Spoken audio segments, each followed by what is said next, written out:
রাত পেরিয়ে সকাল, সকাল পেরিয়ে দুপুর সন্ধ্যা, বারুদের গন্ধ আর মুহুর মুহুর টিয়ার শেল, জবাবে ইট পাটকেল নিক্ষেপ। জ্বলছে রামপুরায় রাষ্ট্রীয় সম্প্রচার মাধ্যম বাংলাদেশ টেলিভিশন।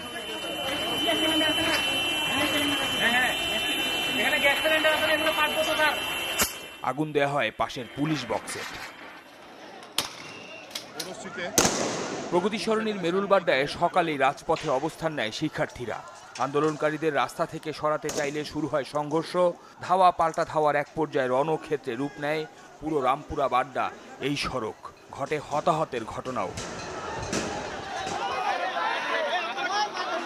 পরিস্থিতি নিয়ন্ত্রণের বাইরে চলে যাওয়ায় পাশের কানাডিয়ান ইউনিভার্সিটি অব বাংলাদেশে আশ্রয় নেয় পুলিশ সদস্যরা। বিকেল নাগাদ হেলিকপ্টারে উদ্ধার করা হয় তাদের।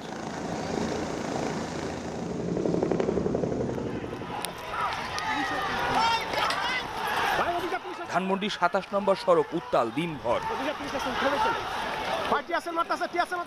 আশপাশের বিভিন্ন প্রতিষ্ঠানের শিক্ষার্থীরা জড়ো হওয়া মাত্রই পুলিশের বাধার মুখে পড়ে।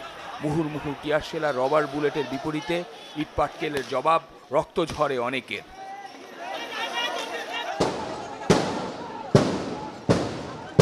মিরপুরেও সংঘাত তিন পক্ষের মাঝে। সকাল থেকে শুরু হওয়া এই সংঘর্ষ চলে রাত পর্যন্ত। বিকেল নাগাদ মিরপুর থানায় হামলা চালানো হয়।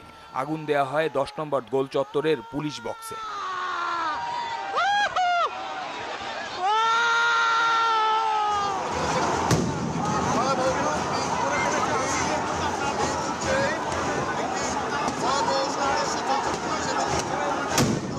ঢাকার উত্তরের প্রবেশদ্বারেও অবস্থান নেয় আন্দোলনকারীরা।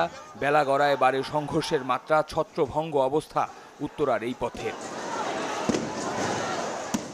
পুলিশের সাজোয়া জানে ইটপাটকেল নিক্ষেপের বিপরীতে শিক্ষার্থীদের লক্ষ্য করে গুলি ছোড়া হয়। নিউ মার্কেট, আজিমপুর, নীলক্ষেত এলাকায়ও হয় দফায় দফায় সংঘর্ষ। ব্যাংকপাড়ার অফিস খোলা থাকলেও মতিঝিল শাপলা চত্বরে জড়ো হয় স্কুল কলেজের শিক্ষার্থীরা। বুধবার রাত থেকে সহিংসতার ধ্বংসস্তূপে রূপ নেয়া যাত্রাবাড়ি থেকে শনিরাকড়া আজব ছিল রণক্ষেত্র। বুধবার রাত 10টার সময় মেয়র মোহাম্মদ হানিফ ফ্লাইওভারের টোল প্লাজায় অগ্নিকাণ্ডের মাধ্যমে এলাকায় সংঘর্ষ শুরু হয়। ঘড়ির কাঁটার হিসেবে এখন প্রায় 20 ঘন্টা পেরিয়ে গেছে। এখনও এই অঞ্চলে কিন্তু এই সংঘর্ষ চলছে, ধাওয়া পাল্টা ধাওয়া চলছে। পুলিশের সাথে এক দফায় ধাওয়া পাল্টা দেওয়া হয়েছে।